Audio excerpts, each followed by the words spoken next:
우리 함께 나눌 하나님의 말씀은 마태복음 12장 46절부터 50절까지입니다. 마태복음 12장 46절부터 50절까지. 오늘은 제가 좀 대독을 해드리도록 하겠습니다. 예수께서 우리에게 말씀하실 때에 그의 어머니와 동생들이 예수께 말하려고 밖에 섰더니 한 사람이 예수께 여짜오되 보소서 당신의 어머니와 동생들이 당신께 말하려고 밖에 서 있나이다 하니 말하던 사람에게 대답하여 이르시되 누가 내 어머니이며 내 동생들이냐 하시고 손을 내밀어 제자들을 가리켜 이르시되 나의 어머니와 나의 동생들을 보라. 누구든지 하늘에 계신 내 아버지의 뜻대로 하는 자가 내 형제요 자매요 어머니라 하시더라. 아멘. 한번 따라합시다. 누구든지 하늘에 계신 내 아버지의 뜻대로 하는 자가 내 형제요 자매요 어머니시라 하시더라. 아멘. 아멘. 자, 오늘은 우리가 함께 이 추석을 맞이해서 가족이란 무엇인가를 볼 수도 있는데, 이 가족, 그 이후의 삶은 어떤 것이 될 것인가. 그러면서 성경에서 알려주는 참된 가족의 의미는 무엇인가 라는 것을 한번 살펴보려고 합니다. 이미 결론이 나 있습니다. 제일 마지막 절 12장 다시 한번 보시게 되면 12장 제일 마지막 절 50절에 누구든지 부자든 가난하든 많이 배웠든 못 배웠든 건강하든 아프든 누구든지 하늘에 계신 내 아버지의 뜻대로 하는 자가. 그래, 우리가 지금 가지고 있는 이 가족 개념과 성경에서 가르치고 있는 이 가족 개념이 좀 다릅니다. 어제도 한강에 나갔다가 한 외국인 친구가 우리 한강에 이게 운동기구들이 많잖아요. 혼자 영을 쓰면서 이게 턱걸이를 하더라고요. 잡아 당기는 거. 그 손으로. 그런데 한 5-6개를 했어요. 그런데 내가 일부러 그 옆에 가서 1, 2, 5, 6 이러다가 일부러 또 한국말로 7, 8, 9, 10 한 15개 가니까 더 못하는 것 같더라고요. 그런데 이 친구가요, 영을 쓰고 20, 25 25가지 했어요. 그래서 25가지 와우, great, well done. 너 정말 잘했다. 어떻게 25개나 너 그렇게 하냐? 너 여기 종종 나오냐? 하고 이제 얘기가 시작이 됐습니다. 그런데 자기 취미는 이 바이크 자전거 타는 거예요. 자전거 타는 거. 그리고 이제 맞았어요. 한참 얘기하고 있는데요. 우리 송혜냐가 또 할아버지한테 또 찾아왔어요. 그래갖고 그래 주민치유 하고서 이제 가볍게 인사를 나누었는데요. 근데 이 친구가 대화하다가 보니까 크리스찬이에요. 그래 너 이름이 뭐냐? 잔이래요. 잔이 성경에 있는 요한이거든요. 그래서 야, 너 반갑다. 네, 반갑다. 하고 이제 지금 하는데 그 전에 얘기하던가 하고 크리스찬이다. 내 이름이 잔이다. 그래 내가 명함을 주니까 내가 자기가 딱 보니까 교회 목사거든요. 그렇게 느낌이 틀린 거예요. 만약에 안 믿는 사람 같았으면은 아마 생각이 차이가 많을 거예요. 그런데 같은 믿음 안에 있다고 얘기하니까 이게 마음이 통하는 거죠. 네. 그래서 아주 좀 재밌게 이 대화를 하고 다음에 내가 기회가 되면은 일로 한번 전화를 주면은 근데 또 자기는 우리말을 9단어밖에 모른대요. 예. 근데 내가 한국어 선생님이다 하니까 자기가 바로 I'm English teacher. 자기는 영어 선생님이다 이렇게 하거든. 아 맞다. 나는 너에게 한국말을 좀 도와줄 수 있고 너는 한국 영어를 내한테 좀 도와줄 수 있다. 근데 my English is not perfect. 내 영어가 완벽하지를 않다. very poor. 그래서 그렇다 이야기하니까 대화가 되는 거예요. 나이는 보니까 20대 중반에서 후반쯤 돼 보이더라고요. 그래서 한국에 얼마나 더 있을 거냐 하니까 한 4년은 더 한국에 있을 거래요. 지금 미국의 시카고 쪽에서 이래 왔더라고요. 아무튼 그렇게 이제 대화를 하고 우리 바이바이 하고 이제 올려갔잖아요. 그런데 예 그러게 말이에요. 예, 좋았어요. 그래서 이제 또 다음에 만나자고 하고 왔는데요. 여기에서 가지는 느낌이 뭐냐니까 우리가 어디를 가르더라도 안 믿는 사람이 만났을 때와 믿는 사람이 만났을 때는 또 달라져요. 그래서 우리 주님의 가족 개념은 누구든지 하나님의 뜻대로 행하는 자는 내 형제요, 자매요, 내 부모입니다.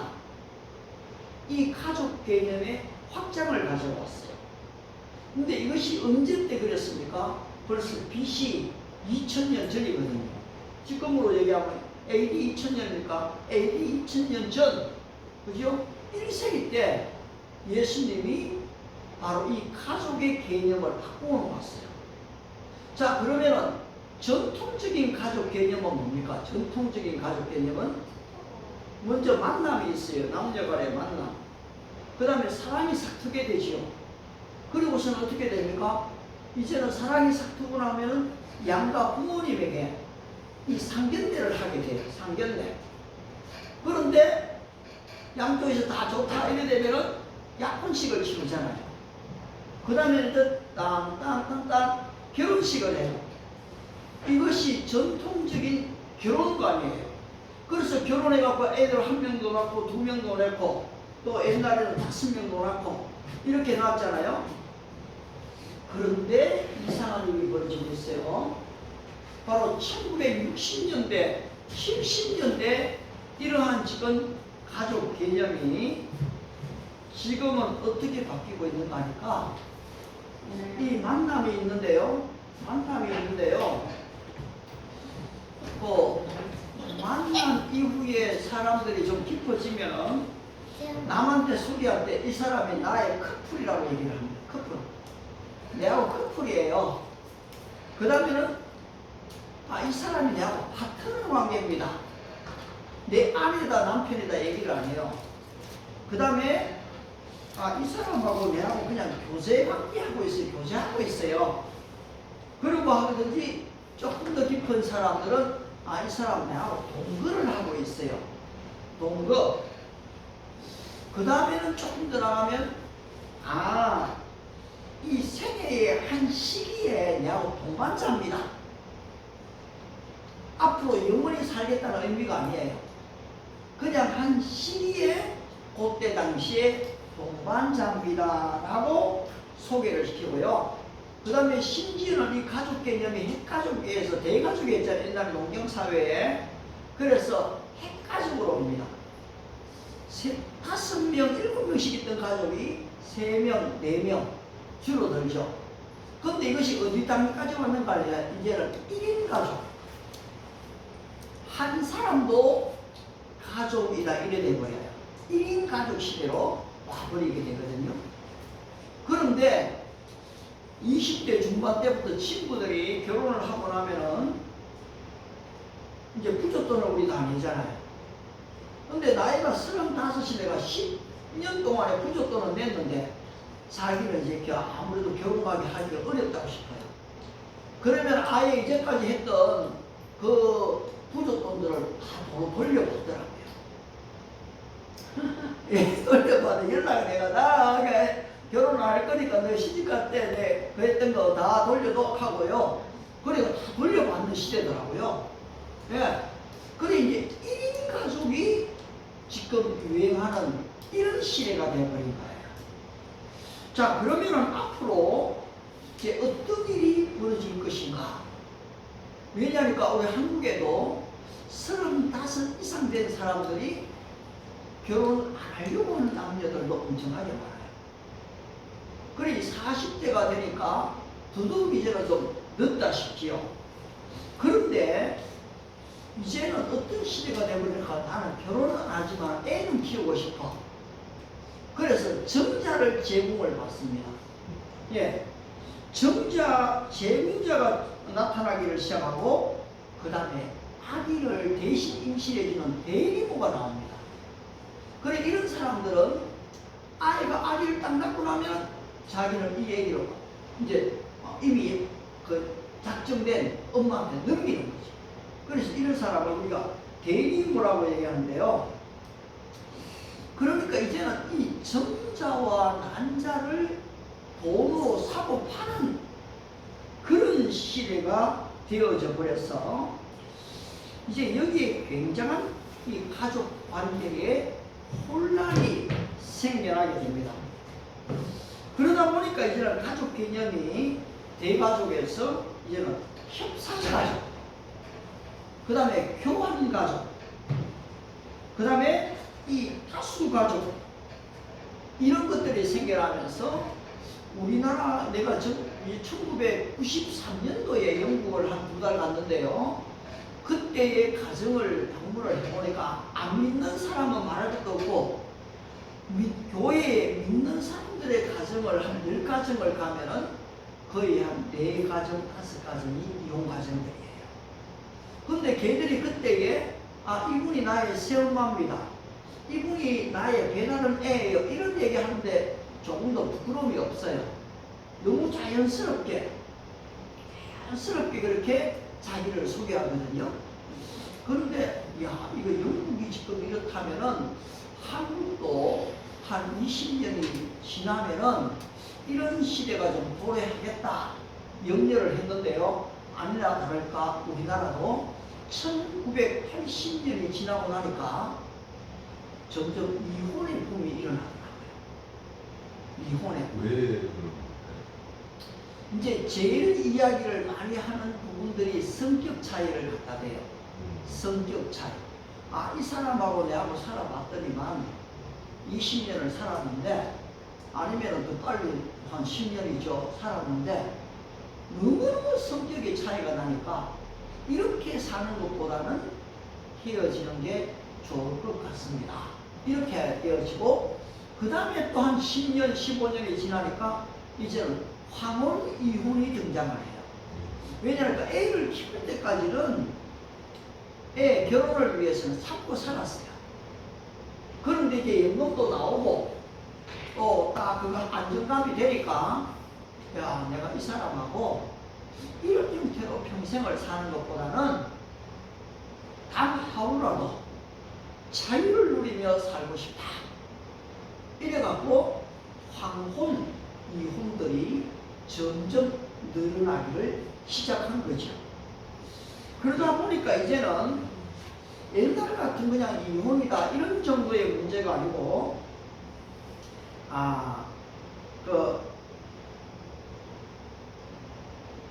이혼 확산의 자기 동력, 이 사회적 인구 통계학적인 변화가 상승작용을 일으켜갖고, 그래서 여기 오는 유학생들을 종종 내가 참 조금 지난번에 조금 실수한 면도 있는데요. 가족 소개를 안 하게 하는 게 더 좋아요. 가족을 소개했다 하면은 자기 엄마 아빠를 이야기해야 되는데, 이 이혼된 가정에서 소개하기가 굉장히 좀 난처할 때가 있거든요.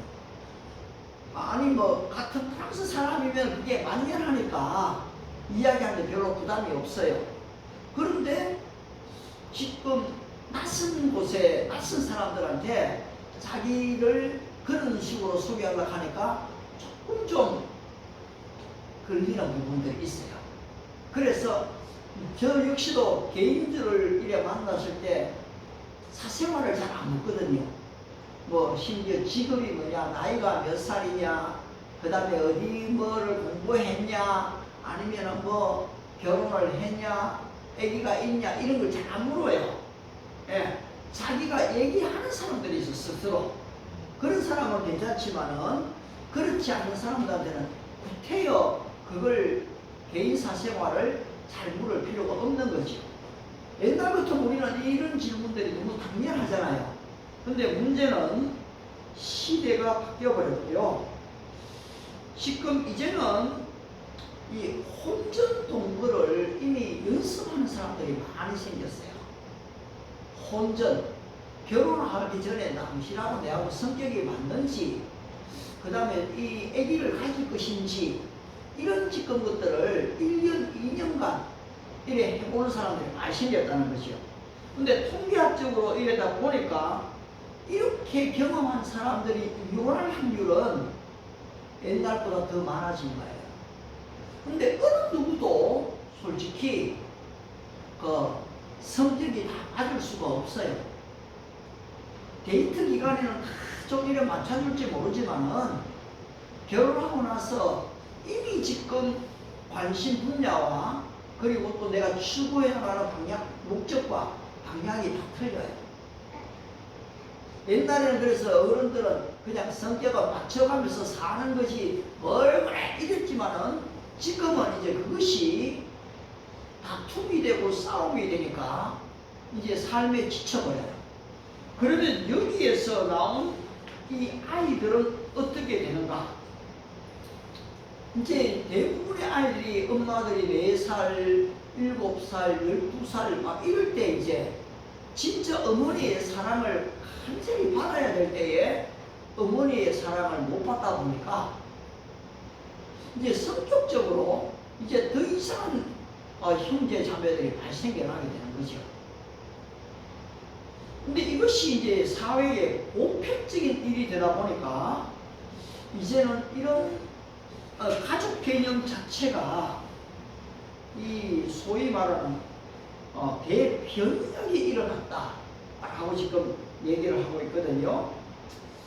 그래서 이 결혼에 있어서 이혼 사설들, 연속적인 결혼들, 이 다부모 가정들 이런 게 이제 점점 많아지고 있다는 거죠. 근데 여성들도 벌써 제가 듣기로는 한 3번, 4번 하는 사람, 이 연예인 이야기가 아니에요. 일반인인데 그렇게 가는 사람들이 이제 생겨나다 보니까 이제 더 이상 결혼은 한 번 해서 죽을 때까지 검은 머리 팥뿌리가 될 때까지는 결혼이 아닌 일시적인 이 삶의 단계가 되어버리는 그런 상황에 놓여지게 됐습니다. 그렇다면 우리 크리스찬들은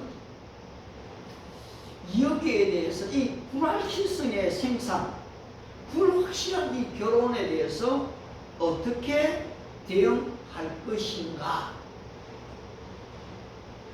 근데 성경의 인물들도 다 성경은 분명히 지금 일부일처제를 주장하고 있는 거거든요. 일부일처제예요. 근데 이슬람은 일부다처제를 주장하죠. 남자는 하나인데 여자가 3명, 5명씩 있는 거죠. 여기에도 물론 부자들이 그래요. 가난한 사람들은 여자를 돈 주고 사와야 되기 때문에 또 다 그럴 수가 없어요. 자, 그렇다면 오늘 이러한 지금 결혼과의 이 변화, 개념의 변화와 삶의 내용의 변화가 따라와 버렸어요. 애기 한 명을 놓으면은 그 애들을 대학 졸업시킬 때까지 보통 3억이 든다고 하거든요. 그래 내가 무슨 지금 능력으로 이 아이를 교육시킬 것인가? 그 다음에 또 2명이 나오면은 이거는 감당이 어렵다 이래서 애기를 이제는 더 안 낳는, 그래서 우리나라가 지금 최저 지금 0.85 상태까지 가는 그런 상황에 있다 보니까 과연 앞으로 10년, 15년 뒤에 대한민국이 안전할 것인가? 이런 문제가 대두가 되어 있습니다. 대두가 되어 있습니다. 자, 그렇다면 정말로 이 불확실한 결혼 개념에 난무하는 바로 이 시대에 우리 크리스찬들이 가져야 될 이 결혼관, 이 가족관은 어떠해야 될 것인가? 사실 뭐 가난한 집에서 애 3명 나가 키우는 것 자체가 엄청난 지금 어려움들이 뭐 동반되고 있었던 거죠. 그런데 어떤 면에서는 나중에 보면요, 이 가족만이 문제 해결책이 될 때가 있어요. 가족만이. 오늘 성경이 마태복음 12장에서 보여주고 있는 것은 예수님이 이 무리들에게 말씀을 전하고 있을 때에 그의 육신의 어머니 마리아가 있지요. 그리고 동생들이라고 얘기했어요. 여기에 동생들이 남동생이요 4명이 있고 여동생이 2명을 이야기하거든요. 여기 학설이 여러 가지가 있기도 있어요. 그러나 분명히 예수님이 육신의 몸으로 마리아의 몸을 빌려서 태어났기 때문에 요셉과 마리아 사이에는 그 나머지 동생이 있었던 것은 기정사실이다 라는 것이 우리 개혁주의의 입장이에요. 일반적으로 천주교나 또 다른 데서는 마리아를 신성시하고 거룩한 여인으로 얘기하지만은 마리아는 단지 사람일 뿐이라는 거죠. 예, 육신의 어머니일 뿐이라는 거죠. 그런데 당신의 동생들하고 어머니가 밖에 서 있으니까 한번 나가봐야 안 되겠느냐. 동생들이 당신을 보기 위해, 당신에게 말하기 위해 밖에 서 있습니다 라고 이렇게 얘기를 전해주니까 예수님이 하시는 말씀이 그것이었어요. 누가 내 어머니며 내 동생들이냐? 누가 내 어머니며 내 동생들이냐? 이 가족이 들으면 굉장히 섭섭한 이야기일 것 같아요. 그런데 예수님이 손을 내밀어 제자들을 다 가르치면서 이르시되 나의 어머니와 나의 동생들을 봐라. 진짜 성경이 얘기하고 있는 이 가족 개념이 뭐냐 하니까 하늘에 계신 내 아버지의 뜻대로 하나님의 말씀대로 사는 사람, 하나님의 이 나라를 구현하기 위해서 믿음으로 사는 사람들은 내 형제고 자매고 내 부모다. 오늘 지금 우리 예나하고 이제 지하철을 타고 이래 왔어요. 그런데 할머니 한 분이요, 예나에게 다가와갖고 자꾸 질문을 던져요. 보니까 그래 예나가 또 대답을 해요. 대답을 잘 안 해요. 그래 너의 꿈이 뭐니? 자기는 늘 애들 만나고 그걸 묻는데요. 그래 너의 꿈이 뭐니? 하니까 예나가 배우나요? 탐험가가 되고 싶다 했고 얘기를 하더라고요. 그러니까 그 할머니가 우와 어떻게 탐험가라는 말, 그래 너는 어디를 탐험하고 싶니? 하니까 내가 가보지 못한 곳이요. 대답을 또 그렇게 하거든요. 그래 이 할머니가 신기한 거야. 자기도 86세인데 그 손녀들이 많대요. 근데 대화를 많이 한대요. 근데 이 할머니가요 지금도 탁구를 친대요. 탁구. 그리고 축구. 옛날에 축구를 했고요. 핸드볼 선수였고요. 지금은 어코디언을 안 했습니까? 이래 배워갖고요. 여기 청계천에 얼마 뒤에 발표가 있는데 그거 지금 연습하고 있다 하더라고요. 그러면서 이제 강동으로 아까 마천으로 가는데 그 사이에 대화가 있었던 거예요. 그러고 이제 대화를 끝내고 나니까 또 한 분이 우리 예나 옆에 하고 내가 여기 좀 앉아도 될까요? 하고 묻더라고요. 아주 멋쟁이 신사 할아버지예요. 거기 노인석 있잖아요. 우리 거기 앉았거든요. 그랬더니만 예나가 앉으시라 했거든요. 그래서 내가 이제 예나야 당연히 앉으셔도 되는데 왜 저렇게 물으실까? 이렇게 얘기했잖아요. 근데 그분이 아주 인격적으로 좋은 분이에요. 그래서 이분 숙녀가 있을 때는 이렇게 한번 물어보는 거예요. 그러면 예나가 대답을 해요. Sit down please. Please sit down. 네 여기 앉으세요. 그렇게 말할 수가 있다는 거죠. 그리고 이제 재밌게 이 대화를 이래 또 하고 이래 왔는데요. 요새 우리 노인들도 어떨 때는 굉장히 외로울 때가 있어요. 왜냐하니까요, 이 자녀들을 다 키우고 해외 나가 있을 뿐 아니라 또 멀리 떨어져 있거든요. 그래 이번에 내가 지난 형제한테도 가능한 한 가기를 바라는 거죠. 한 명 더 여기 와서 예배를 드리는 게 중요한 게 아니고요. 사실은 어머니 얼굴을, 아버지 얼굴을요, 굉장히 계속해서 오래 볼 것 같지만요, 이분들이 오래 그렇게 기다려주지를 않아요. 안 해요. 효도할 날이요, 우리에게 얼마 남지 않은 것 같거든요. 지금 이렇게 손녀들하고 막 노는 이때가 행복이지요. 언제 얘가 또 금방 그렇고요, 아, 미국 유학 가요, 뭐 어디 이태리로 가요, 얘기할지 모른다는 거죠. 그러면 우리 이 짧은 인생, 지난 한 주간에 내가 좀, 미국에서 제일 유명한, 예일대학교 교수가 있는 샌리 케이블이 있어요. 그분이 지금 유명한 강의가 죽음이란 무엇인가예요. 죽음이란 무엇인가. 사람들은 대체적으로 자기는 죽는다는 생각을 안 하고 살거든요. 그렇잖아요. 특별한 질병이 없는 한요, 암에 걸리고 뭐 이게 없는 한요, 내가 죽는다는 생각, 의식은 별로 없어요. 그런데 이분은 죽음에 대해서 강의를 하는데 이것이 매년 지금 17년 동안에 이 최고의 강의로 손꼽혀 왔는데 우리나라도 오셨죠. 그 다음에 책이 번역이 되어 있어요. 그런데 그런 내용을요, 한 15분에 엄청 요약해주는 또 우리 강사들이 많이 있어요. 나도 사실은 셀리 케이븐에 다 알아듣지도 못하면서 강의를 참 많이 들었습니다. 많이 공부 좀 하려고 이래 들었는데요.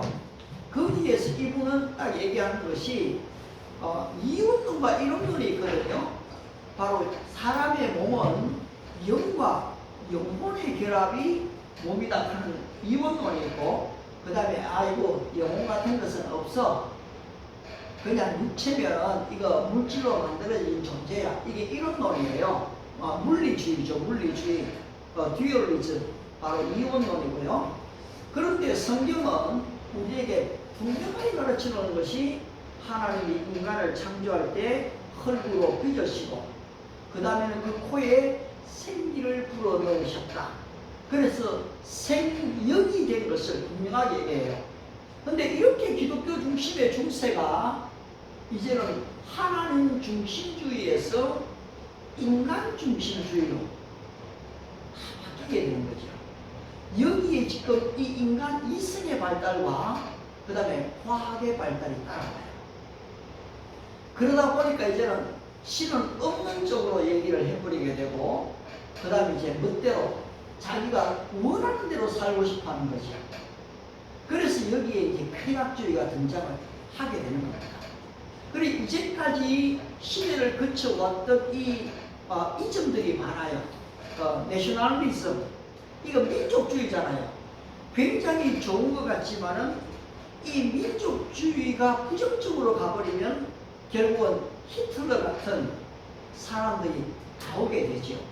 민족주의 자체는 굉장히 소중한 것이지만은 위험한 국수주의에 빠져버릴 위험들이 있게 되고, 근데 이것을 성경에서는 이 글로벌라이제이션,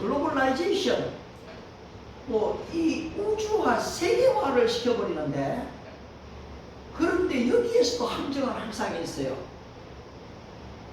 근데 성경에서 이야기되어지고 있는 이 가족관, 국가관, 바로 세계관, 이것이 제대로 정립이 되어진다면 우리는 극단주의로 한쪽으로 치우치지는 않게 될 거예요. 자, 이제 말씀을 좀 해주려고 하는데요. 이 가족이라는 개념이 점점 너무 달라지고 있어요. 그렇게 이렇게 지금 달라지는 시대적 상황에서 과연 나는 어떤 가족 개념을 가지고 있는가? 성격의 차이 때문에, 어떤 문화의 차이 때문에, 아니면 어떤 문제점들이 있기 때문에 그렇게 나뉘어지는 것이 행복한가? 그렇게 또 다른 사람을 만나면 일시적으로는 그렇게 잘 좋을지 모르지만은 3년, 5년 갈 것인가? 오히려 더 부정적으로 보이거든요. 문제를 더 만들어낼 거예요. 그 다음에 애기들을 또 가서 낳게 되면은 배다른 아이들이 계속해서 3명, 5명, 10명씩 나온다면은 어떤 일이 벌어지게 될 것인가? 예. 이런 데 있어서 아주 심각한 문제들이 이 대두되는 이 현대 속에서 성경은 어떻게 얘기하는가 하니까 당신의 감정에 속지 마십시오.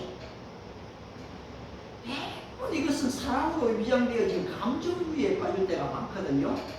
그 다음에 당신의 이성적, 합리적 사고에 속지 마십시오. 왜냐하니까 오늘날 이 세상에 있는 이점들이요 다 우리를 속여버려요.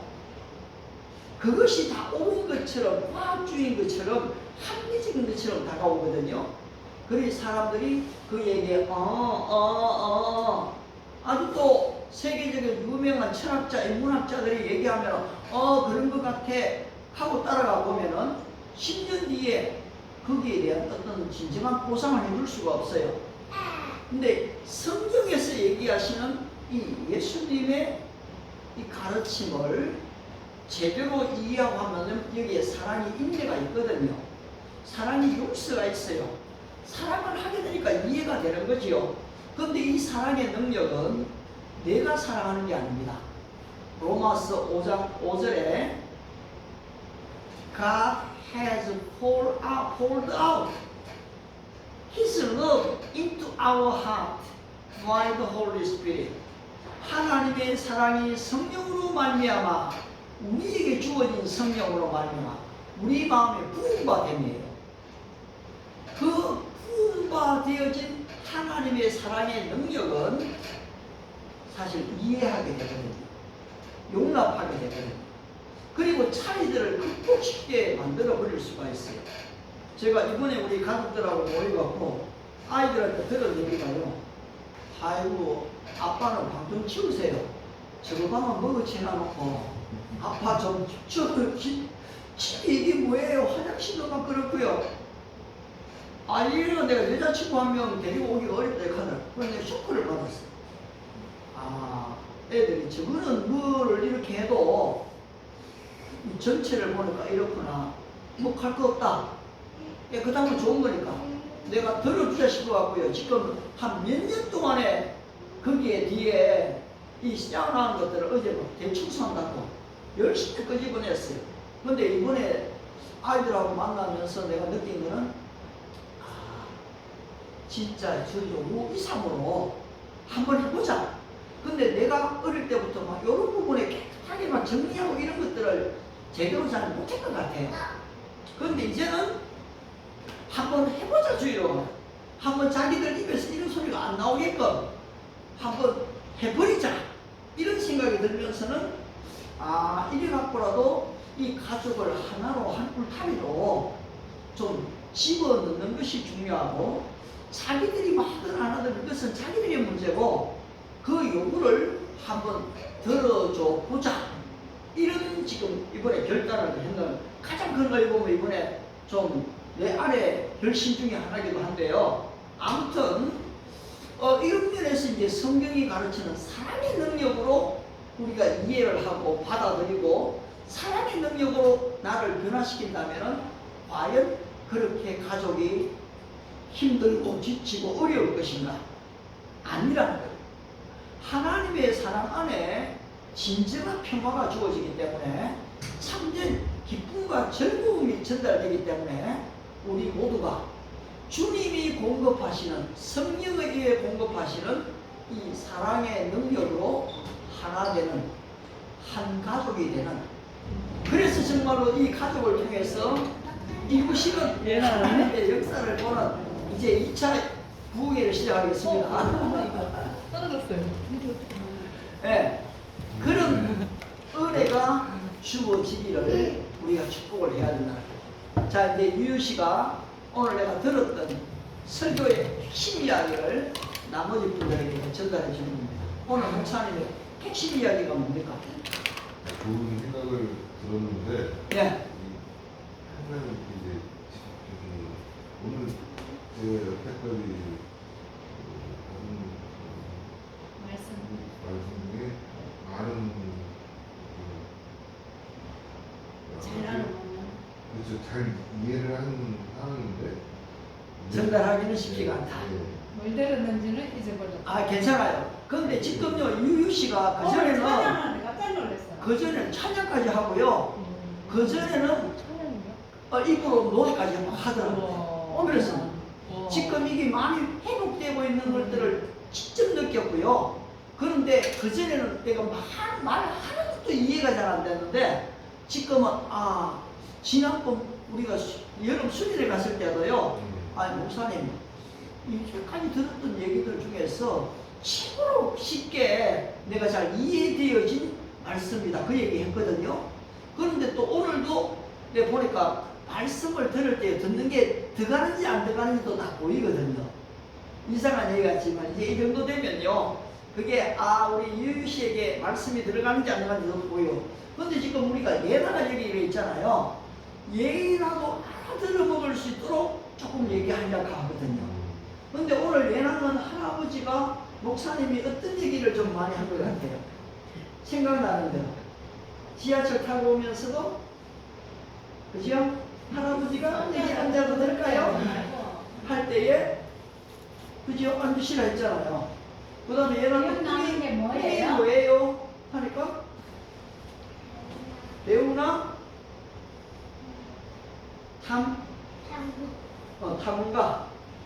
탐험가가 되고 싶대요. 어쨌든 그런 얘기했고요. 신대는 사모님이 오늘 조금 얘기했던 전통적 결혼 개념은 만남이고, 그 다음에 조금 깊어지면은 상견례를 하고, 그 다음에는 약혼을 하고 결혼을 하고 아이를 낳잖아요. 그런데 지금은 어때요? 이런 개념이 좀 많이 너무 희석화되고 있어요. 계약결혼. 진짜 계약 결혼에 가고요. 그냥 커플입니다. 동반자입니다. 그죠? 요새 또 소울메이트라 이러대 또. 이 동거하고 있습니다. 말하기가 어떠하니까 소울메이트. 그런데 다현이 주변이나 다현이가 알고 있는 사람 중에 동거하는 사람들이 좀 있을까요? 동거는 아직까지는 없어요. 없어요. 네. 그래 굉장히 주변에 그때 알았어요. 동거인지 결혼인지 알았는데.